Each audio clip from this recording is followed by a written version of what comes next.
Hi guys, this is Hiro, and today I'm going to be going over the very misunderstood topic of retrograde and stationary energies, okay? So I'm going to be starting off with the retrograde just because I know stationary energies, even though it's more important, it's a lot more of an advanced topic, so a lot of you guys might not be able to grasp what I'm saying there. And then also stationary energies I know occurs a lot less often, okay? So a lot of you guys might not have this in your charts, so you guys won't even care really. And then also you guys might not even know you have it in your chart. Okay, so I'll go ahead and get started on retrograde. So retrograde planets, we know obviously move backwards, right? Now, what else do we know? We know that Rahu and Ketu also move backwards, right? And Rahu and Ketu are very karmic planets, okay? They provide very karmic things that happen, and sometimes we like them and sometimes we don't, obviously, right? So this is kind of what a retrograde planet in general could do, right? It's providing very karmic results in the areas that planet represents, right? So it's almost like that planet and Rahu and Ketu kind of came together, formed a child, and that child replaced the planet temporarily while it's going backwards, okay? This is just a personal thing. I don't think you're gonna find that analogy anywhere else, but this is kind of just how I look at it, okay? Now, so we know that, okay, when a retrograde planet, it's moving backwards, yeah, it's still itself, right? Like if Jupiter's moving backward, it's still Jupiter, right? It's not, but it's still a little bit also giving that Rahu and Ketu like flavor of, karmic effects kind of happening, right? Now, what do we know also? That different planets have different timings of going retrograde. So all planets behave a little bit different when they go retrograde, okay? There's all kinds of generalizations and stuff like this when it comes to retrogrades. Most of these are going to confuse you possibly because they all behave a little bit different when they go retrograde, and they all have different reasons for going retrograde, okay? But most people spiritually have not tapped in and tried to discover the reasons of why certain planets go retrograde at certain times. So they just rely on these overgeneralizations that might confuse you and cause you to take this less seriously. So I'm going to discuss this right now, okay? So right off the bat, I'm going to split this up into three categories, okay? So first of all, let me just cover Rahu and Ketu always go retrograde. I'm not discussing those. And Sun and Moon never go retrograde, so I'm not discussing those, okay? So out of the three categories, there's Jupiter and Saturn, okay? Both of them go retrograde for about 3 months in a row out of a year, okay? Then there is Mercury, which goes retrograde about once every 3 to 4 months for 3 to 4 weeks, okay? But if you total it up, Mercury goes retrograde for about roughly the same amount of time as Jupiter and Saturn go retrograde throughout a year. It's just Mercury kind of splits it up, okay? Now, the third category is Venus and Mars, okay? Venus goes retrograde for about 1.5 months every 1.5 years, and Mars goes retrograde for about 2 months every 2 years. So the ratio between those two is the same. But Venus and Mars go retrograde, if you look in the long term, about 3 times as less quantity as the other 3 planets of Jupiter, Saturn, and Mercury, okay? And, from an astronomical standpoint, the reason is because Venus and Mars are so close to Earth. So that's why they go retrograde a lot less. But astrologically and spiritually, I'm going to give you an answer on why this occurs from a more energetic level, right? But I'll start on the first category first. So Jupiter and Saturn.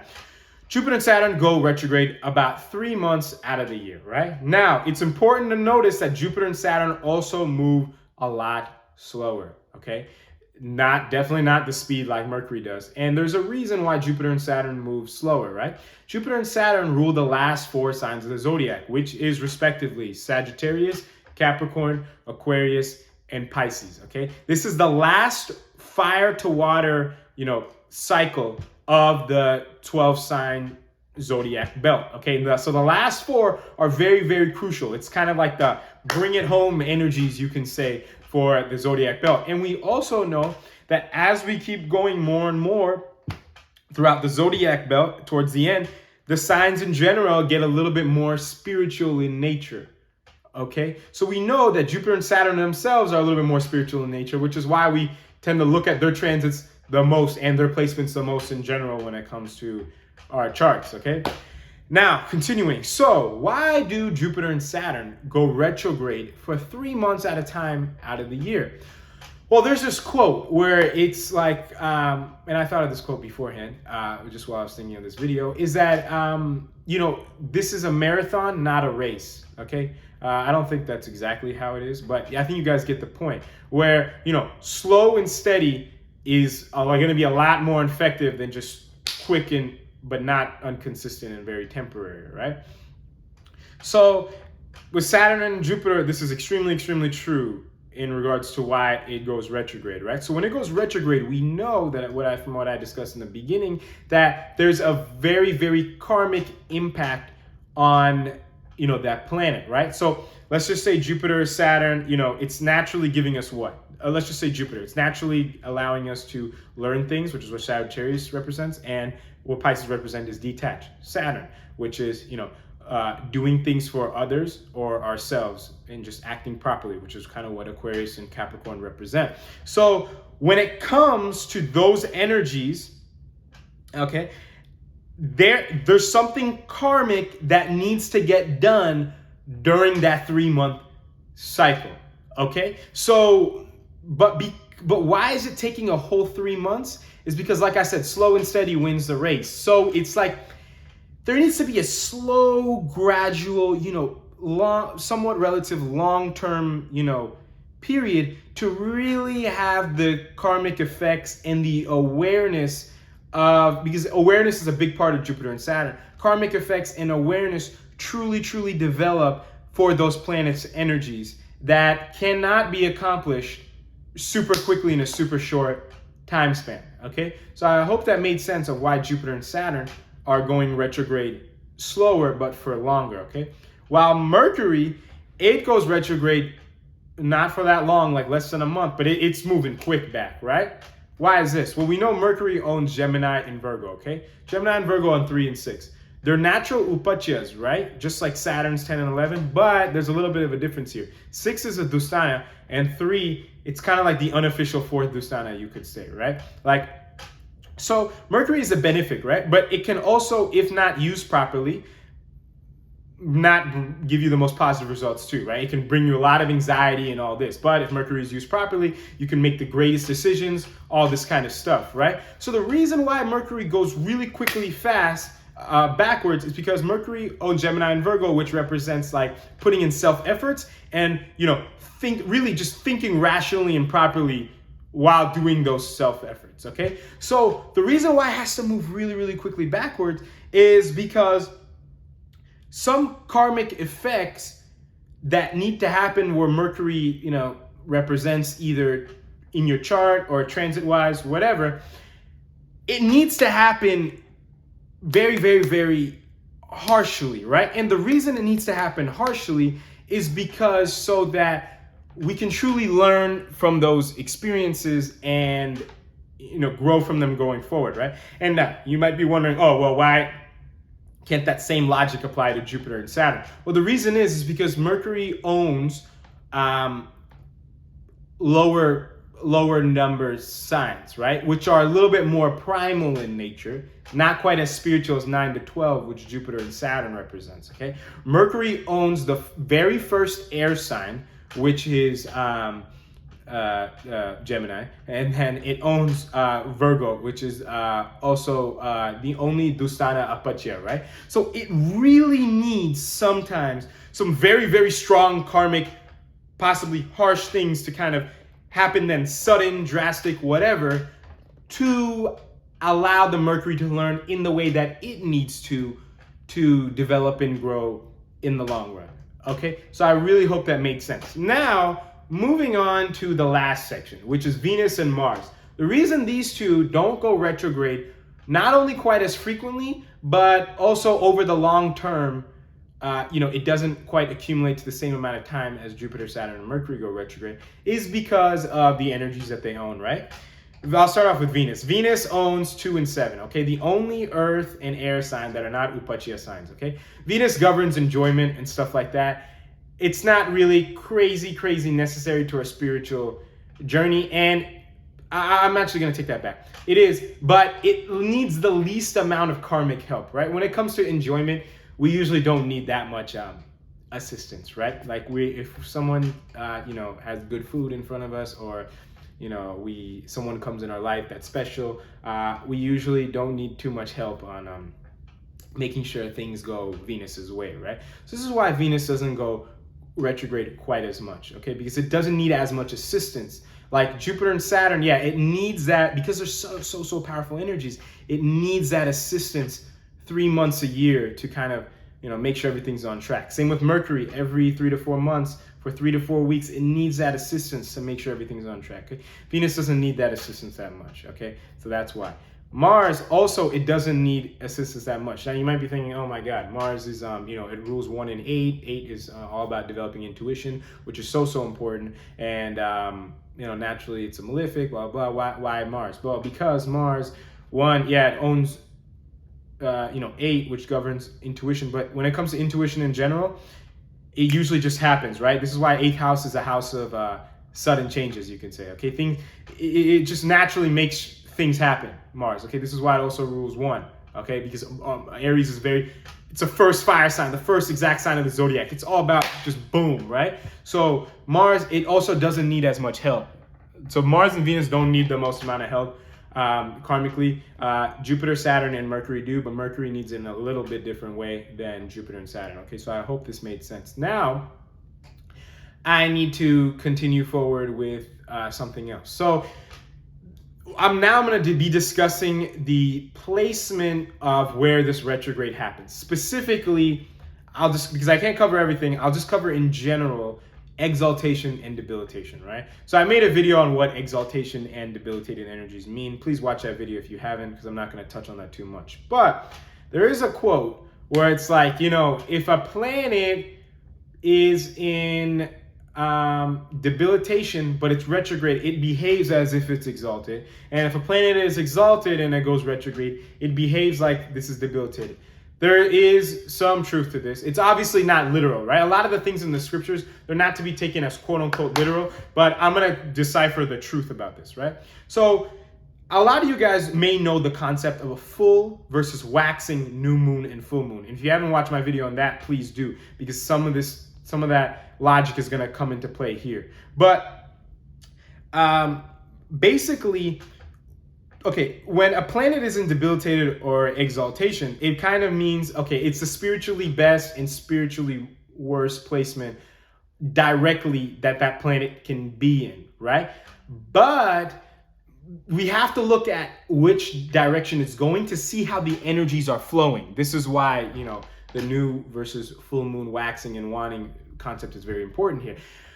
Because if a planet is debilitated, okay, yeah, sure, directly it's not in the best spot spiritually, but because it's moving backwards and it's, having very, very karmically things happen to it, it can really learn a lot from that planet, okay? Let's just say Venus, okay? Your Venus is in Virgo, okay? Venus in Virgo represents, okay, you're not able to enjoy properly, right? You're always constantly, coming across things where you're constantly like, you might not find, like Venus doesn't want to be over analytical about its enjoyment, right? It just wants to kind of let go and enjoy, which is Pisces represents. But if Venus is in Virgo and it's moving backwards, now very, very, very, very, very strong karmic things are happening. And because those strong karmic things are happening and it's moving backwards and the energies are shifting and stuff like this, it's allowing that Venus to learn at a much, much, much accelerated rate, which is growing that Venus spiritually in a way that it wouldn't have if it was just in regular debilitation, okay? This is why in my Exaltation and Debilitated video, I give an example of 2 children, okay?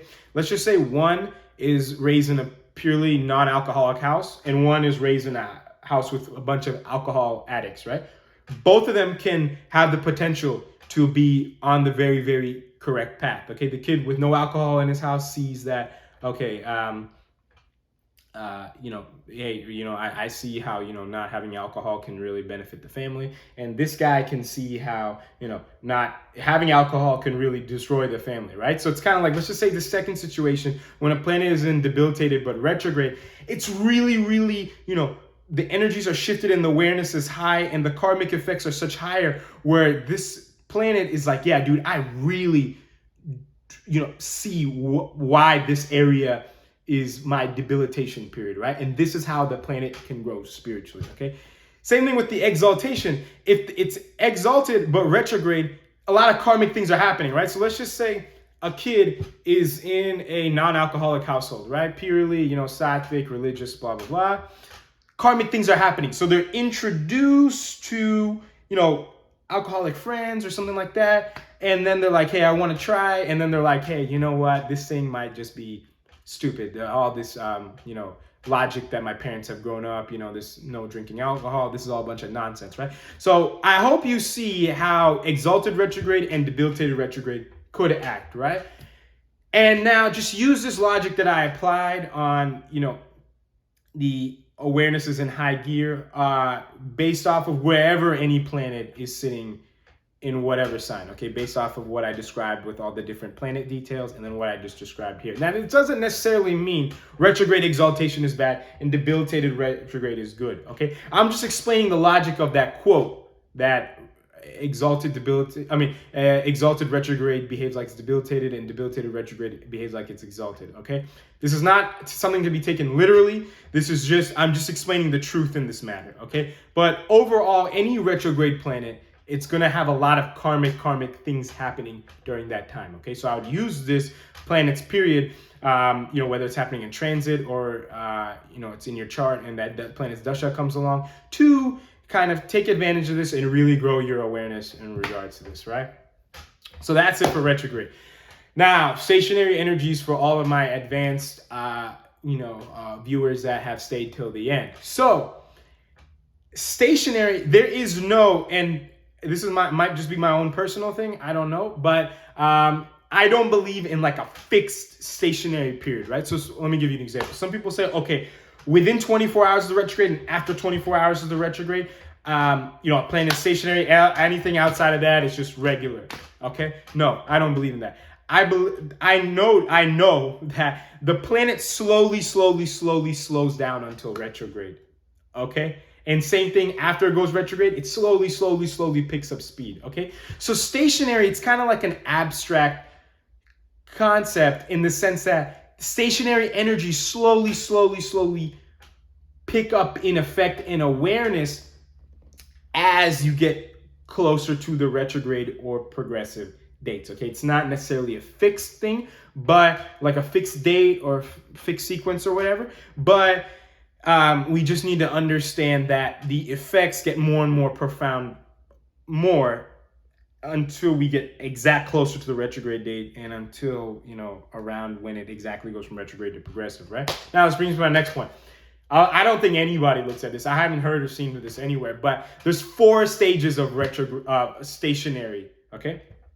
There's the first stage, when a planet is slowing down to become retrograde. There's the second stage where after the retrograde happens, it's still moving very slow and picking up speed. There's the third stage where a planet is retrograde and it's slowing down so much, getting ready to go forward. And then there's the fourth stage, which is after a planet finishes retrograde, it's still moving very slow and, as it picks up speed, going to go progressive, okay? And I'm going to explain all 4 of these in a second. But what do we know about stationary in general, right? So retrograde, I just explained, it's moving backwards. So it's giving very much effects like Rahu and Ketu.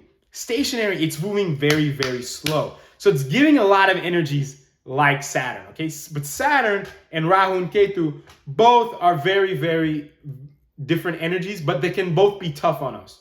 Why? Rahu and Ketu are basically like the nodes of the moon, okay? You can almost say that, like, in a sense, they're somewhat opposite of what the sun and moon want, you could say, because sun and moon always go forward and Rahu and Ketu always go backwards, right? So it's like, and naturally Rahu and Ketu are the nodes of the moon, which is the intersection points abstractly of the sun and moon, right? So it's kind of the opposite of sun and moons in one way. While you could say Saturn, it's the opposite of the sun and moon literally sign-wise, right? Sun and Moon own Cancer and Leo, and Saturn, which is right across Cancer and Leo, own Capricorn and Aquarius. So it's the opposite of the Sun and Moon, but in a very, very different way. Rahu and Ketu are more karmic. Saturn is more like awareness, what we have, developing, the mindset to do what we have to do for ourselves and others, right? So now that I'm back to the stationary energies, so when a planet slows down in general, regardless of which one of those four stages it is, it's giving much more Saturn-like effects. Okay, so, and if it's Saturn itself, it's giving Saturn effects even more to a max. Okay, so it's like, okay, the planet is really forced to slow down and and its awareness kicks up into super high gear. Okay, now why do we also kind of not like that? Okay, in the Western world, and this might even be in Vedic astrology as well, whenever a planet is stationary, they call it like shadow period, okay, where it's like before and after a retrograde. I haven't studied this in a long time too much, so this might not be too accurate on before and after, but there's terms that they have for before and after a retrograde, especially for Mercury, okay? Because Mercury is the most looked at retrograde in the Western world. So the reason why, and some karmic, or some not karmic stuff, but some stuff could happen in that period. Why? And the reason why is because that planet is moving a lot slower. So it's giving a lot more Saturn-like effects.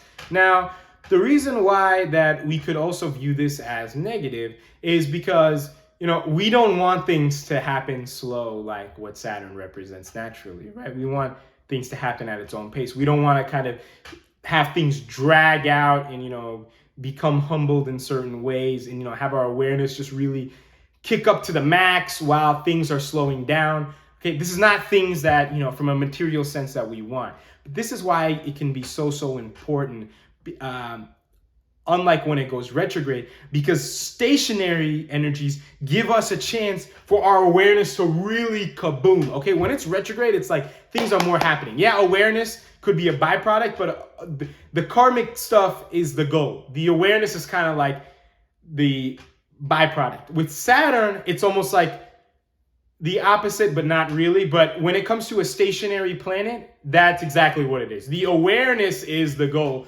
Slowing down, just really seeing, hey, what am I doing? And then the karmic result is the effect, right? Now, I'm going to explain here really quickly the differences between the first four stages, okay? So I just described all four of them. I'm not going to describe them again, just for time purposes, because I think this video is going on too long. But we know how there's a fire to water sign, right? Which is fire, earth, air, water. These four stages are basically the reverse of that sign, which is why, the stationary occurs around a retrograde, okay?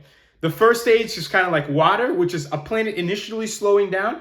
The planet is kind of letting go of its old ways, okay?